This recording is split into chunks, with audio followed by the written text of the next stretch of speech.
Hey guys, welcome to the three camera Gino. So it's a few days late. We've had a move in our new house, at my house, and it was Toddy's birthday yesterday. So everybody, happy birthday to Toddy! A day late, dollar short, as JR would say. We're going to be doing reviews of both Heatwave by WWE's NXT. We have a new number one contender to the Women's Championship, and a shocking new champion in Impact. One I did not think. Sorry guys. One I did not think I'd see happen. There's one. She's the person I ever thought would be an actual champion because I just don't think. Well, you guys know I think of this person. And also, before we start anything, there's news that the Hulk Hogan thing may not be a doctor caused death. So and also I have not wanted to sit in front of the camera for the last couple of days because it's been really really hot here in Vancouver. We're going through a heat wave. For all of you that can look at the weather, go check it out yourselves. We're gonna do the reverse of what we did for the predictions video. We're gonna be doing a review of Heatwave first, and then we're gonna be doing a review of what's it called? Forbidden Door London. Forbidden Door London may have one of the most disgusting spots I've seen in a long time. We'll talk about that when we get to it. But let's break down Heatwave NXT. Um, the show started with Jada Parker, Kalani Jordan, Lola Vice, triple threat for the number one contendership. Kalani Jordan's mom was ringside. All three of these girls were outstanding. There's parts of the match that didn't connect and didn't click. I'm not saying with the fans, I'm just saying in the ring. I think they had a few stumbles throughout it.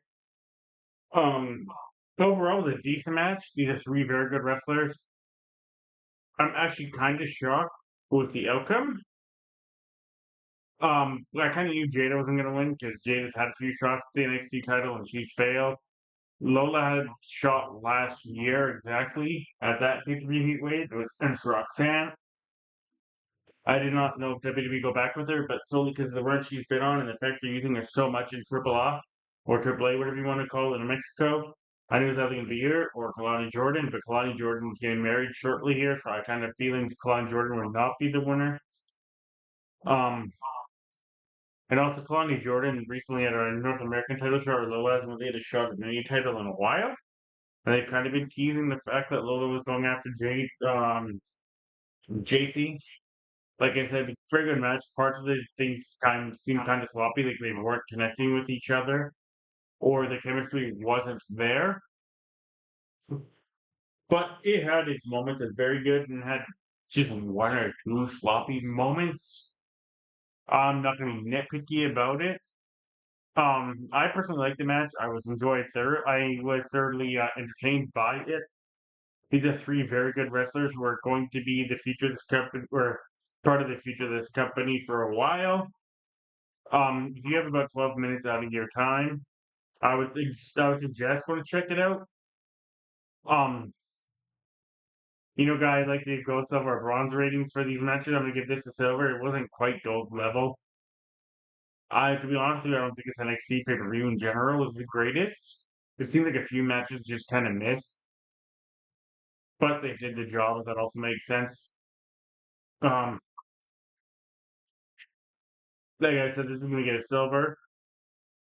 There's some people may give away less than that, but like I said, I was entertained. The girls did their job, and I was kind of surprised with the way the outcome happened.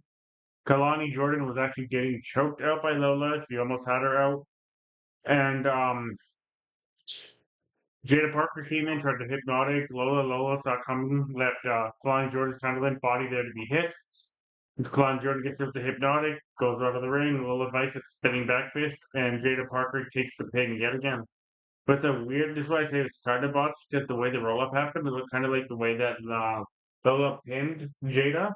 She may have messed up her leg a little bit because the way she grabbed for her hamstring as she was getting pinned. Um, like I said, I like the match, but I'm gonna give it a silver. It wasn't what I thought it was gonna be, and it was not bad either. It just wasn't what it was. I think is the best way to put it. Following that, we had Dark States, Dion Lennox, and Osiris Griffin with Cutler James and Saquon Sugars versus Hank and Tank for the NXT Tag Team Championships. Let me put emphasis by saying the one thing these guys did that AEW didn't do was they actually allowed for there to be certain title changes on their show. Um, sorry guys, I'm just looking at something here. I like the fact that they teased the fact that Hank and Tank did not know which members of Dark State were going to be taking them on at first. It's all four of them circled. Hank and Tank, and even the referee was unsure which you were going to do it. And at one point, the Shake One Sugar was going to be involved in the match because he charged at Tank. And then this is Tank one for him, but he backed out. And Osiris Griffin, oh sorry, Dion Lennox took out Tank from behind. So we found it was going to be Osiris Griffin and Dion Lennox versus Hank and Tank. It was a good tag team match. It was not something to write home about. A lot of cool action, a lot of really cool spots. Once again, they're really entertained. But I also watched this through helping people move into my house this weekend. So this part's what I did miss, but it was a good match. A really cool speed sequence to finish off and have Darkseid win the tag team championships. Now my theory is if they can do the Freebird where they rotate who's going to be champion, who's going to be defending, or is it going to be Dion Lennox and Osiris Griffin, or do we get Shake One Sugars and James Cutler because they said Darkseid are taking champions, but not which members of Darkseid, right? But like I said, it was a decent match. Some memorable spots, not so memorable. Like a little bit didn't connect on this match either. Um, Pretty good though overall. Entertaining. I like the little tease that we didn't know originally which two members it was gonna be, and then we found out which members it was gonna be. Um, Kind of predictable. That's the only thing I'm gonna say. Kind of knew Darkseid was gonna win. Just my theory, at least. I could be wrong in thinking that, but I had a feeling Darkseid was gonna win that match because they kind of needed some titles to be a threat. So I'm gonna give that a silver as well. Following that match, I believe it was Ash by Elegance for this was also about only about 10 minutes. It's kind of on the shorter side. But if you have about 10 minutes out of your day, I'd say you can check out if you want. It wasn't something you can really need to watch. It was an okay match. Um, but yeah. Following that, we had Ash by Elegance with the Elegance brand, Dan by Elegance, and Heather by Elegance, and the personal concierge versus Jason Jane with Fallon Henley and Jasmine Nix, otherwise known as State of Influence, and Master Slamovich all by herself. Why Zaya Brookside and Lee Lang Lee or whatever her name is work with Ashley, even though on TNA they've been shown as friends for a while. Zero sense to me. Um it was an okay match. I did not see the outcome coming of who was gonna be champion because this person had been wrestling for God, I've seen him probably almost 12, 14 years now. Let me see when she debut. Yeah, she debuted 11 years ago, and in 11 years, this person is, in my person, never gotten better in the ring, never gotten worse, I guess you could say, but never gotten better. But she is definitely a beatable champion. I think it's just transition period. They can figure out who to give her, take the belt off of her. It was a decent match, some cool spots. There's even more teasing in this match that Fatal Influence may break up, and there was more teasing to that on NXT. If you guys have not seen NXT this weekend, there's an interview segment where there's infighting between Sean Saul for the Speed title. There's a little bit of teasing that they may both her and Jasmine Nix, and it is Jasmine Nix who played a key factor in this match. We can get back to it. As Ash by Elegance's group try and take out JC Jane, Jasmine Nix actually punches Ash by Elegance in the face. Referee didn't see it, but acted like he did see it, kicks them out. The Elegance group stays in the match. They play a huge role in the outcome of this match as JC Jane hits a rolling encore on to Master Samovich, hits the 1-2. They pull her out, destroy her on the outside of the ring. And to my shock and what I'm saying, I don't get this decision by the. I don't know if it was Impact that made this call or Triple H himself, but Dana Brooke, aka Ash by Elegance, hits her one of the ugliest looking swanton bombs I've ever seen. Because I'm not gonna lie to you guys, I'm not a Dana Brooke fan. Haven't been, never will be. I don't think she's very good at all. I mean, I guess it makes sense. And now Em and Heather are the tag team champions, and Ash is now the women's champion, but for how long I don't know. But you really can't really have Masha as challenger anymore because she's gone at the belt twice now and lost twice, and she only got pinned both times the belt was changed hands. Once of her own accord, and once with Dana Brooke, aka Ash Valiant's winning. Um, I'll give this one a gold plus. I mean silver plus. It was an okay match, just a shock ending. Kind of it makes me like because I was not sure who was gonna win, and then when I found out who won, I was like, okay. They kind of pulled the wool over our eyes with this because I didn't see this coming. I figured either be JC or Masha. And I thought it'd be Ash that was taking the pin. Never in a million years did I think that Masha would be the one taking the pin and Ash be the one getting the pin. Sorry, I was just checking some notes here. That being said, I don't know how long this run's gonna be. I hope it's not long at all, because yes, she's entertaining in the microphone. No, she's not entertaining in the ring. She's just not believable as a wrestler to me personally. But that being said, congratulations to Dana Brooke. Bring this a little closer, guys. Um, there you go. Can you hear me? A little better. Um, like I said, congratulations to Dana Brooke, aka Ash by Elegance, whatever you want to call her. Did not see her ever being a heavyweight, I mean, a world champion of any sort. The fact that she's Impact, maybe the TV deal they're doing, maybe wants to see somebody like her champion for a bit, only to get her comeuppance and maybe it'll be Indy Hardwell that takes the belt off for Jody Thread, I believe is the number one contender now. But I don't see Impact putting a title and Jody World Championship on a girl like Jody Thread solely based on all the tattoos. Speaking about which, where the hell is Ruby Riott? Very different subject altogether. Um, that being said, like I said, just solely because of the finish, I'm gonna give it a silver plus. And we got our comedy relief match of the night: Ethan Page and Chelsea Green, aka Team Canada versus Team USA's Tavion Heights and Tara May Steele. Jordan, everybody in the match did their job. Tyree Stale is still so very green, should not be wrestling on TV, in my personal opinion. Tavion Heights is very good for how long he's been doing this, which is maybe a year or two. Chelsea Green, Ethan Page, you guys know what I think of them. I think they're incredibly good. Let me check right now. How long has Tavion Heights actually been wrestling professionally? 2002, guys, he was signed by WWE. So 2.5 years ish. I know it's 2025, but he didn't start right at the beginning of 2022. He's a former Olympic gold medalist or Olympic wrestler. Um, Terry May Steele is just not. I watched part of LFG Legends Reach of Greats and all this. Nothing about Terry May Steele connects with me whatsoever. She did get beat down a little bit. She's kind of not able to sell well, and her moves are kind of clunky and very greenish. I believe she's only been doing this for maybe a year, maybe. Let me take a look here to be sure.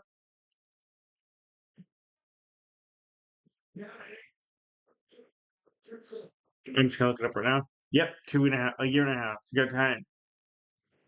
Phew. A year exactly. She was signed July 5th, 2024. And I understand it takes a long time for some people to pick this up, and some people like Tiffy and Kendall Gray pick it up rather quickly and get very good at it quickly. And there's some people that just don't really ever get it. Like I said, love Ethan Page off Chelsea Green. Interesting little finish as apparently the referee got distracted by Tavion Heights, and I guess there's no disqualifications in this match, just nobody informed anybody. Kind of interesting how they do this in tag team matches from time to time. Alba Fire kicks Tyra May Steele in the face. Chelsea Green hits the Pretty Hurt, and they win. Kind of shocking that the Americans lose on heatwave. I figured for sure there'd be a lot more comical stuff. There was some great comical spots. This match is kind of there to be there. I'm gonna give it a bronze. It was just like I said, it was just there. Tyra May Steele was not good at all. Ethan Page, Chelsea Green, Tavion Heights are very good. I'm not going to say she's not going to be good, but as of right now, she's just not doing anything for me. She later in the week on Tuesday on NXT beat Elba Fire, got her revenge, but Elba Fire carried it throughout the whole match. She just seems very awkward with the movements on the ring, this being Terminator Steel. I'm not saying she's not going to be good. We're going to wait and see, but I don't think this is a person that should be on TV right now. And then we had maybe one of the matches of the year, Jordan Grace and Blake Monroe. Very good, great story. The story played throughout the whole match as these two have just had a bitter rivalry, and it's continued on through NXT this Tuesday as Blake Monroe got cost her match by Jordan Grace against Kalani Jordan. Which once again leads me back to my point of what the hell are we doing with Kalani Jordan and Blake Monroe and Jordan Grace? Sorry, Blake Monroe's only lost twice this year, and both times it's been to Kalani Jordan, and both times it's become because of Jordan Grace. So I'm kind of confused if it's going to be like a three-way between these three sometime in the near future, or if just what's Kalani Jordan in a random another title feud, or if this just keeps Jordan Grace and Blake Monroe's match feud going forever. But if it is, these people have trying to say that three times fast after you're tired. Instant great chemistry. Um, Surprised with who won this match. Like I said, if you have about 60 minutes out of your day, go check it out. It's a very, very good match. Maybe one of the better matches you'll see all year. Probably Jordan Grace's best match in NXT, in my personal opinion. The crowd was into this from start to finish. It's going to get a gold plus. Even though I was actually kind of surprised with who won the match. Jordan Grace sold and bumped her ass off, as did Blake Monroe. Both these girls are so very, very good. The fact that Blake Monroe was not re-signed by AEW and they had no interest in bringing her back kind of totally fumbled twice now. The other one is Ricky Starks. I don't understand how they let a talent like Mariah May go. Nigel McGuinness is probably heartbroken over there. Poor guy. Um, and then we had our main event. This one was a good match. It was kind of disappointing.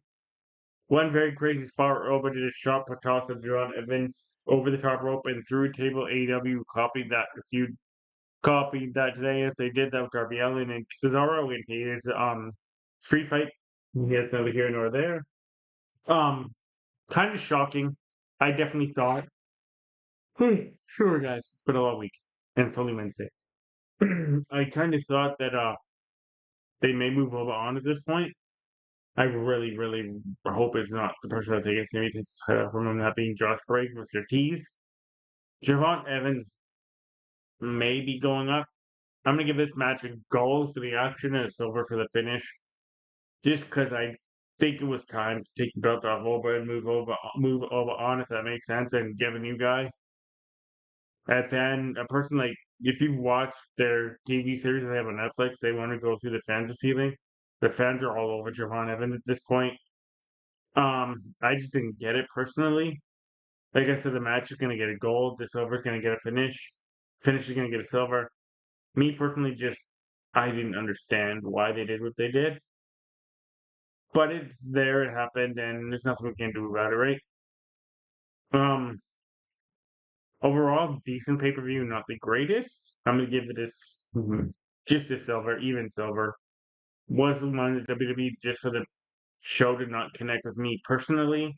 Had some good matches, but it was just like it seemed like it was there to be there to compete with AEW, if that makes sense. Um, that being said, guys, let us get into Forbidden Door AEW here.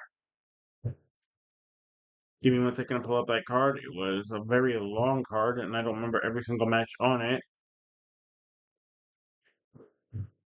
Let's go.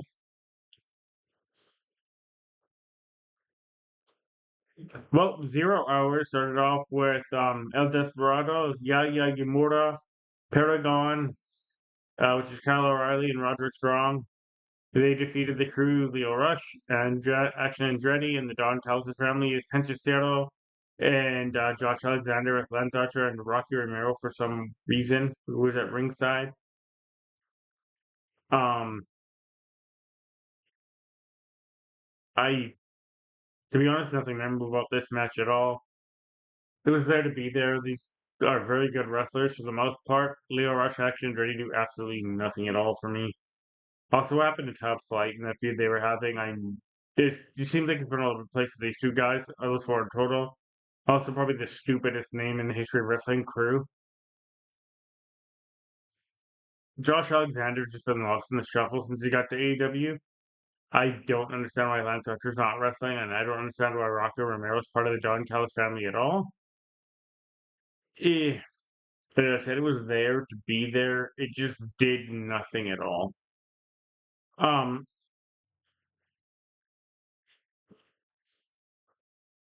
Decent match, nothing to write home about. I'm gonna give it a silver. Ricochet and the Gates of Agony, Bishop Khan and Taya Leona defeat Michael Oka and Jet Speed. Jet Speed's just there to take pins. Skinny of bronze. Does nothing at all.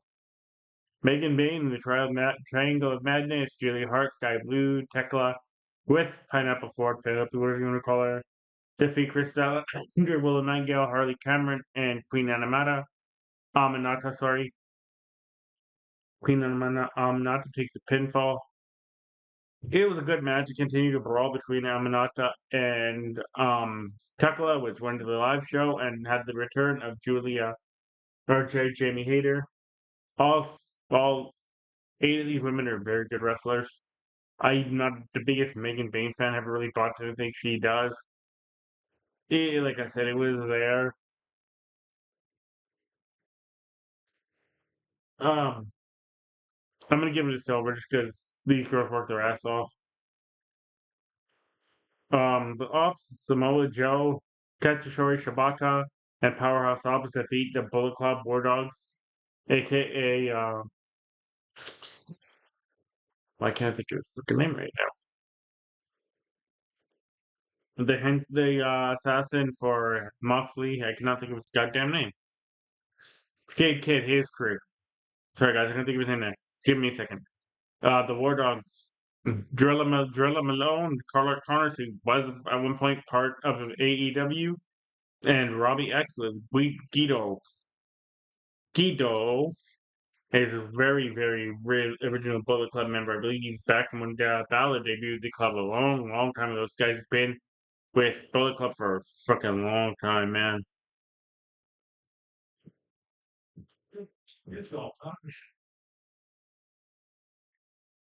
Mm.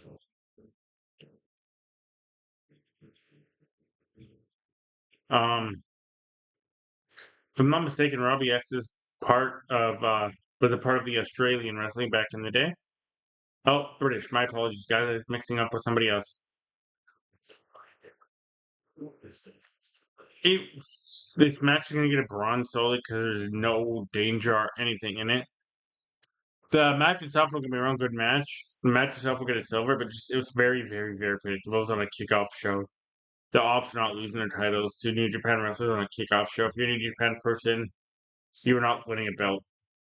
Not in an AEW show. That's what could pretty much come to Forbidden Door. The New Japan people rarely win matches in these shows, and when they do, it's few and far between, which is kind of the shocking fact of how the main event ended. But we'll talk about that when we get to it. Like I said, this match solely for the predictability of it gets a bronze. Say it was a good match for the 8 minutes it was there, but the fact that you knew there was no actual danger of the Ops losing their belts and how often are these trios titles actually defended is kind of like the Raw tag team titles.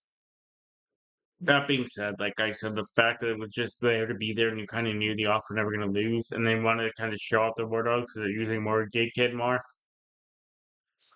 I don't know. I think this was a miss by AEW personally.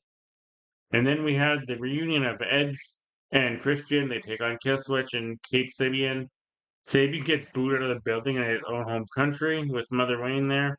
Killswitch kind of turns on Sabian in this match and leaves him to get speared and Killswitch, ironically. We kind of knew this one also was going to be in no danger to who's going to win this match and lose. It's kind of predictable. A lot of this card, like I said when I did the preview, is very predictable. You kind of knew Adam Copeland and Christian Cage were never going to lose the return debut match. That being said, they actually at CNC now had a match versus FTR in Toronto in about a month's time. That should be much better, but this match is just way like a lot of the card, as you can see by my reaction, way too predictable. Um, I'm gonna give it silver because it had a great story to it, and the story's believable. But the fact that you kind of already knew the outcome before the match even started Kind of was a little disappointing. I like to be a little more danger and jeopardy into it, but you kind of knew Edge and Christian were never going to lose. Same with Kyle Fletcher of the Don Callis family with Lance Archer versus Himuro Takahashi. Hashi worked his ass off in the match. It was a great match. Both these guys are really good wrestlers. I like the tease of the Brainbuster, then the Brainbuster hit. Very interesting moves. Very interesting selling by both guys. But it was for the TNT Championship, and like I said, guys from New Japan do not win AEW titles. Unlike where Impact is allowing WWE to win their titles, AEW does not allow other wrestlers from other companies to win their belts, but they're allowed to win other wrestlers' belts, which Mercedes Moné. So I'm gonna leave it there. Like I said, once again, good match. I'm gonna give it a silver, but just a light silver because once again, the predictability was there. The danger factor was never there. It was kind of predictable from the beginning. Kyle Fletcher is going to win, as with Mercedes Moné versus Alex Windsor versus Bozella versus Persephone. Very good match. Bozella was able to showcase herself. Alex Windsor was kind of in there to just be in there. She was never in any jeopardy of losing at all, as was Mercedes Moné, because they clearly want to keep this feud going and get to one-on-one match between these two. Um, Bozella and Persephone, one of them was in there to take the fall, and I had a feeling it was going to be Persephone because she's the less known of the four. And Mercedes Mondays has, like I said, this one good match. Mercedes bumped her ass off to make the other three girls look good. Um, but it was just there. Like you knew who was gonna win this match from the beginning. The finish was interesting. As Persephone went for her finish, Mercedes rolled, reversed it into the what's it called? Most surprising move in wrestling. The surprise roll up, got the win. But like I said, it was just there to be there. There was no danger to this at all. In my personal opinion, it was the worst of the three women's matches we saw because you knew what was going to happen from the start. Um, for that reason around, I'm going to give it a bronze. Just my nerdy little thing. I like to at least have some danger and curiosity into a match when you know there's four people and it's a little bit of a tease that one person may win the belt. They could have done that better with Alex Windsor. Didn't really. Um, even though Alex Windsor clearly had Mercedes tapping out on TV a few days before this show, was O-Face to lose their tag match to Tony Storm. Kind of led to a little bit more of a tease here, I wish, but they didn't do that really. There, like I said, just for me, the fact that there's no danger gives it a bronze. Nigel McGuinness and Zack Sabre Jr. put on a classic, in my personal opinion, if you like catch wrestling, which I truly do, or wrestling in general. Both these guys are so very good. I've been a Nigel McGuinness fan for so very long. It was for the IWGP Heavyweight Championship. Danny Garcia was in Nigel McGuinness' corner. I like how they tease a little bit. They can turn heel and then just hug Nigel McGuinness. Very good match, like I said. I'm going to give it a gold solely because I like both guys. But once again, the danger factor. Zack Sabre is never going to lose his belt. So Nigel McGuinness is a very, very part-time wrestler at this point in his career. But those of you that know his story, this is awesome to see him wrestling again. If you have 17 minutes out of your day, go check this out. It's absolutely brilliant. Then we had kind of the shock of the evening and the only title change on the entire night, which is kind of disappointing. Brodito, which is Brody King and Bandito, beat the Hurt Syndicate, which is Bobby Lashley and Shelton Benjamin and FTR. Um, Weird finish. They kind of botched it a little bit, and also Ricochet's crew come out NWAJP tracksuits and hoodies, and they cover their faces, and you can't really tell who it is. But the way it's done so horribly, and it leads back to the story. Apparently, when MJF tore up a card in Ricochet's face, I don't know why it took 8 months, 8,000 years to get Ricochet get revenge. It happened here at the stupidest, most weird time. The fact that Brody King and Bandito actually won the belts, that's going to get a gold for me because they actually went too hot. The match itself is going to get a gold. The finish is going to get a bronze because it just was really, really botched and fucked up. Um, and the fact that they had to take FTR, I mean, sorry, the Hurts didn't get away, so they technically never won the belt, lost the belts, and FTR lost them. It just, to me, was really, really overbooked and overthought. And we'll see what kind of run Brodito goes on. But to me, that was just there to be there. Not there to be there, but it's there to put the belts on Brodito. what hurts it or the FTR that just put the belts on Brodito. Because they didn't want to take them off Hurt thing. They couldn't give it to Brodito. Does that make sense? And then another match that I'm gonna give it a gold solely because the in-ring work and the ability of both these guys, but it's gonna get a bronze for the danger factor. Because Kanushige Okata, Kazuchiki, sorry, with Don Callis versus Swerve Strickland. Swerve Strickland just officially went and had knee surgery, so it's kind of predictable. This was never gonna change hands. Even if if he was healthy, then might have. But Prince Nana was also barred from the ring side. And we also have one of the worst returns in the history of AEW, in my personal opinion, because nobody gave a shit. We'll talk about when we get to it. But Swerve Strickland overwent for moves, sold the fuck out of his knee. Okada hit him with the Rainmaker, and then after Okada beat the hell out of his knee with the chair around the steel cage, pretty much write him off TV. And then we had Wardlow return, and for some reason he attacked Nana in front of Swerve Strickland, was staring Swerve Strickland down, and then security guards were still staring Swerve Strickland down, who just legitimately couldn't move at all to do anything. Um, but like I said, it's probably one of the worst returns because nobody gave a shit. That's another reason I'm just going to get a bronze. The return of Wardlow that nobody cared. There's no reaction. He'd been gone for too long, and people just expect him to disappear again or have his push removed. Um, like I said, it was unfortunately the in-ring action was good. The match itself too predictable. It's gonna get a bronze. Timeless Tony Storm, Athena, this one, I think they kind of dropped the ball. I think they could have given Athena the belt. I gave it a spoiler right there, guys. Timeless Tony Storm wins. I think they could have given Athena the belt to have Tony chase it and win it back a few months later. So because of the role Athena's on and having her as double champion and insane as she is, with maniacal and awesome and brilliant. And anyone that knows me knows how big of an Athena fan I am. I think this might be the second best match of the entire, third best match of the entire weekend, right behind Jordan Grace and Blake Monroe, formerly, as we all know, Mariah May in AEW. And very good match. Tony sold the hell of her faked her neck injury. This one, I'm going to give it a gold plus. I thought everything about it was brilliant. Billy Starks on the outside, Mina Shirakawa getting involved. The few false finishes we had, Athena hitting an old face to the outside of the ring. Um,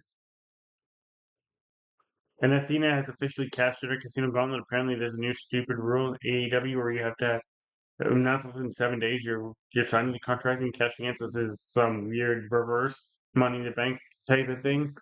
I don't know. I don't have no idea what hell half AEW's rules do. Eh, it was very very good. Probably my second favorite match on the entire night. Very good. Gold plus, I'm going to say. And then we had Adam Page. This one also was kind of, I'm going to put it as a gold as well. Adam Page, MJF. A lot of teases MJF was going to win the belt, even a few low blows and shots with with to the outside. But this is supposed to be a match where if Adam Page gets counted out or disqualified, he loses. There's certain parts during this match the referee did not even count outside the ring. Like where Adam Page got tombstoned on to the table. It took him 10 seconds to count 10, and he only got to 9, so that took about 30 seconds. And there's certain points where they were fighting outside the ring for a good 5 minutes, and there was no count whatsoever. Adam Page also put MJF through a table, hit him with a steel chair, hit him with the contract, was choking him a few times, and the referee did nothing to disqualify Adam Page. I wish the fact stipulations would have been more involved in the match itself, if that makes sense.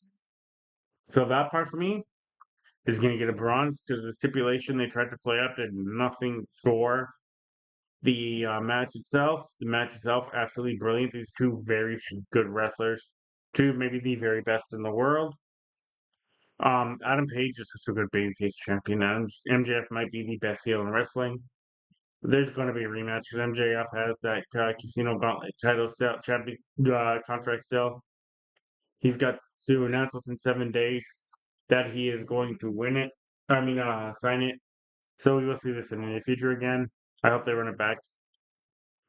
Very good match. If you have 33 minutes out of your day, go check it out. Very good match. Maybe second best match on the entire weekend. Then we had the lights out steel cage match where we had team injury: Darby Allin, Will Ospreay, Hiroshi Tanahashi, and the Golden Lovers, Kenny Omega and Kota Ibushi. All of these guys are injured, always injured, always injured. Hiroshi Tanahashi could barely even move in the cage. Good thing he didn't do much. Versus the Death Riders and Young Bucks. And I'm not saying Gabe Kidd because he's part of the Death Riders. Pretty much just their Japan version. Also, side note, somebody made a joke, and I kind of agree with them. The Don Callis family's kind of like the NWO. Everybody's in it. The Young Bucks actually had probably the best moment of the entire year. In my personal opinion, nothing will top it.